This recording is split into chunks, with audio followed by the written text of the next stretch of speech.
sa panahon ni Duterte, si Sara Duterte ang mayor ng Davao na siya rin po ang nagpatuloy sa uplan-tukhang ng kanyang ama at patuloy pa rin na pinapaslang ang mga mamamayang Pilipino, higit sa lahat ang mga mahihirap. Kaya panawagan ay magkaroon ng hustisya ang lahat ng mga biktima na hanggang ngayon kahit si Duterte ay nakakulong na sa tihig, wala pa rin pong pagsisisi at hindi pa rin nananagot sa kanyang mga kasalanan. Sila po ang mga taong talagang talamak na gumagawa ng karahasan sa sambayan ng Pilipino. Panawagan natin na para magkaroon ng hustisya ang lahat ng mga biktima, hindi lang ang EJK, kundi lahat ng mga inabuso ni Duterte at lahat ng kanyang mga pinaslangan. Nananawagan din po kami sa September 23 dahil ito po ang trial ni Duterte. Babasahan po siya ng kanyang mga krimen na ginawa sa sambayan ng Pilipino. Samahan niyo po kami na manawagan para lahat po ng mga biktima ay magkaroon ng hustisya. Maraming salamat po. Convict! Si Rodrigo Duterte, dumadaan din sa proseso. Paano kaya ang mga nanay, mga tatay, mga anak, iba pang mga kamag-anak na pinaslang sa madugong gera kontra droga ng mga Duterte? Paano naman sila? Bakit sila walang hustisya? Samantala, ang mismong mga kriminal na nasa matataas na posisyon, sila pa ang nagpapakasarap. Kaya tayo nandito, naniningil at lumalaban dahil hindi tayo papayag sa ganitong patakaran at sa ganitong sistema. Patuloy ang ating mga panawagan na managot ang mga kailangang managot dahil sa kanilang mga inutang na dugo. Kaya muli mga kasama, sinasabi natin, convict Sara now! Convict! Convict! Convict Sara now! Sa punto namang ito, tinatawagan natin si Malalia Kilusang Mayo 1. Sana napag-uusapan sa Senado, ngunit ito po ay nabasura. Labis po namin itong ikinaldismaya. Ang mga manggagawa sa Timog Tagalugan ay ginagawang laboratorio. Sana po, Korte Suprema, marinig nyo kami. Ang kalakal po ng manggagawa ay kontraktual. Kapag humihina ang pagawaan, humahantong po ito sa compressed work week. Nandito tayo ngayon sa harap ng Korte Suprema dahil sa napakalaking kagaguhan na ginawa ng mga maestrado ng mataas na hukuman. Dahil sa napakalaking kaununan na ginagawa nitong mga justices ng Korte Suprema. Biro ninyo, mali-mali ang batayan ng kanilang desisyon, ni hindi nila tiningnan ang mga records ng House of Representatives sa usapin kung paano nabuo at naihabag ang impeachment complaint laban kay Sara Duterte. Kung naging masinop lamang ang Korte Suprema, makikita niya na hindi naman nalabag ang 1-year ban sa pagpa-file ng impeachment complaint. Ibig sabihin, tama lang na dinala sa Senado at dapat ang Senado ay nag-trial forthwith sa impeachment ni Sara Duterte. Pero hindi lang usapin ng mali-maling desisyon ito. Ang masama pang ginawa ng Korte Suprema, pinahirapan niya ang proseso ng impeachment hindi lang kay Sara Duterte, kundi sa lahat ng mga impeachable officials sa ating bansa. Dinagdagan ng requirements sa ngayon dahil sa desisyon ng Korte Suprema, kahit makakuha na ng 1/3 na boto ang impeachment complaint sa Kongreso, kailangan pang ipadala doon sa impeachable officials at hingan siya ng paliwanag. Madadagdagan ang paraan ng pagde-delay ng impeachment process. Nabibigyan ng mas maraming butas ang mga corrupt na opisyal para i-delay at para pigilan ang mga hinaharap pang impeachment complaint. Ano kaya ang gusto ng Korte Suprema? Maging kasing tagal ng mga kaso sa Korte. Ang impeachment, umaabot ng 6 na taon, umaabot ng 10 taon. Yan ba ang gusto ng Korte Suprema? Dahil yan ang magiging epekto ng kanyang desisyon. Tapos na kumagawa. Ang tanong, Ano lang ito, yung ano lang. nandito tayo para manawagan sa Korte Suprema. Kayo ba umaasa sa Korte Suprema? Babaguhin kaya nila ang kanilang desisyon? Ako rin hindi umaasa sa Korte Suprema. Eh alam na natin ang klase ng mga maestrado natin. Pero tayo ay umaasa sa sambayanang Pilipino. Tayo ay umaasa sa ating pakikibaka. Isipin na lang ninyo kung hindi nagreklamo ang iba't ibang mga grupo, kung hindi nagsalita ang iba't ibang mga legal organizations, pati mga paaralan, mga law colleges, kung hindi nagsalita ang iba't ibang kilusang masa, nandito kaya tayo ngayon? Mag-iisip kaya uli ang Korte Suprema?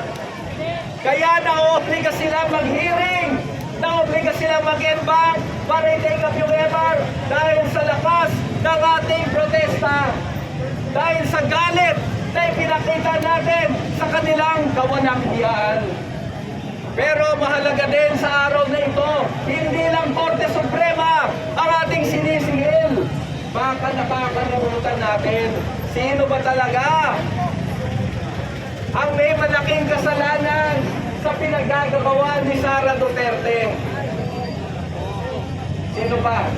Unang-una, sino ba ang kumuha kay Sara Duterte na maging Vice President niya? Si Bongbong. Sino ba nagbigay ng confidential and intelligence funds kay Sara Duterte? Si Bongbong. Alam nyo ba, noong 2022, wala na bang confidential and intelligence funds si Sara Duterte? Nag-request siya kay Bongbong Marcos, kaya binigyan mahigit 600 million confidential and intelligence funds. Sino nagbigay? Hindi ang Kongreso, si Marcos mula sa kanyang contingency fund.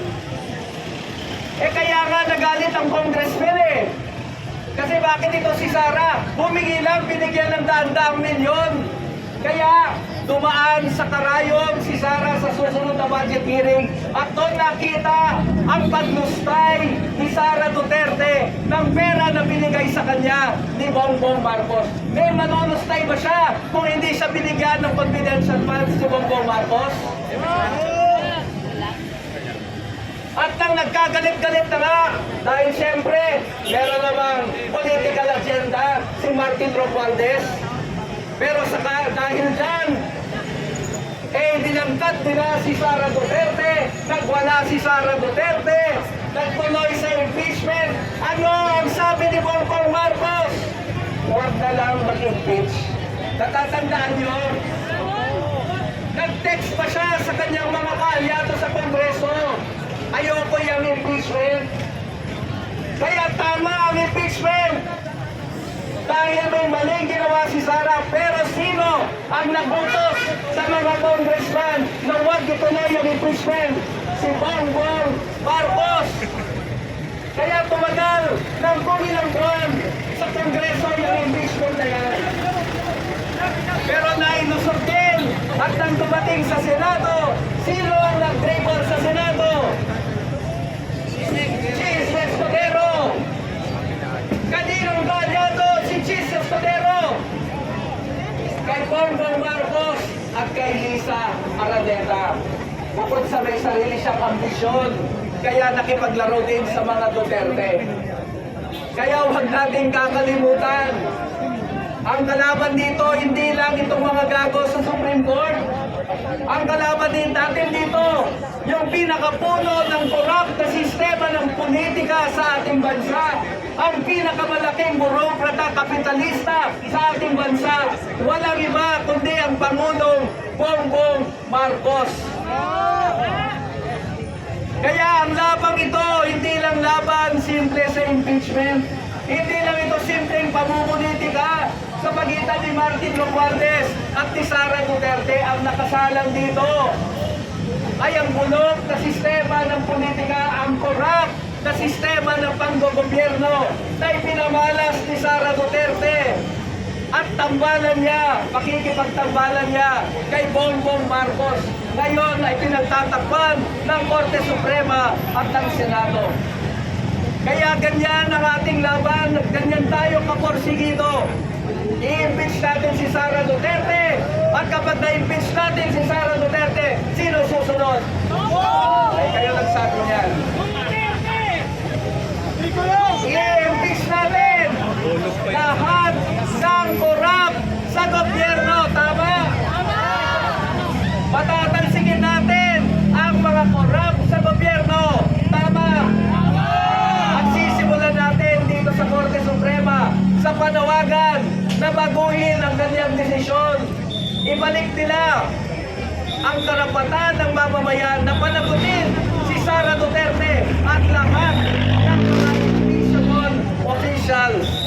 Magsisimula tayo dyan at magtutuloy-tuloy tayo sa ating pagkilos dahil ito ay isang kilusang masa laban sa burokrata kapitalista, laban sa korupsyon at mga abuso sa gobyerno.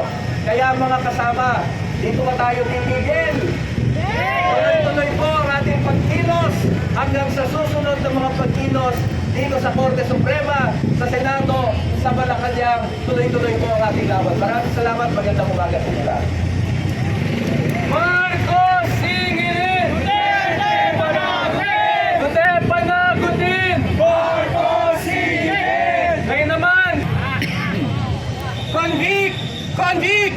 Convict Sara now! Convict! Convict! Convict Sara now! Convict! Convict! Convict Sara now! Convict! Convict! Convict Sara now! Magandang umaga po sa lahat ng lumahok, sa protesta, sa lahat ng mga nagmamahal sa bayan, sa lahat ng ayaw sa korupsyon. Nandito tayo sa harap ng Supreme Court, pero hindi tayo nagmamakaawa.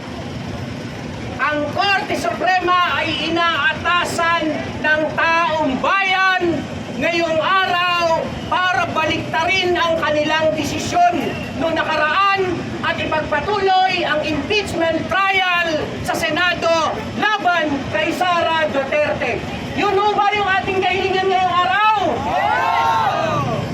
Napakalinaw po. Simple lang para sa interpretasyon naming mga manggagawa. May nalustay na pera, may ninakaw na pera, pera ng taong bayan, pera ng mga manggagawang naghihirap. Pero dahil dito sa desisyon ng Korte Suprema at ng sagwata ng Senado, may nawalang pera, pero walang mananagot. Papayag ba tayo? Ano yun, magic? Uso talaga sa Pilipinas yung magic. Pera ng taong bayan nawawala, walang nananagot. Tignan po natin mabuti ang kalagayan ng ating bansa.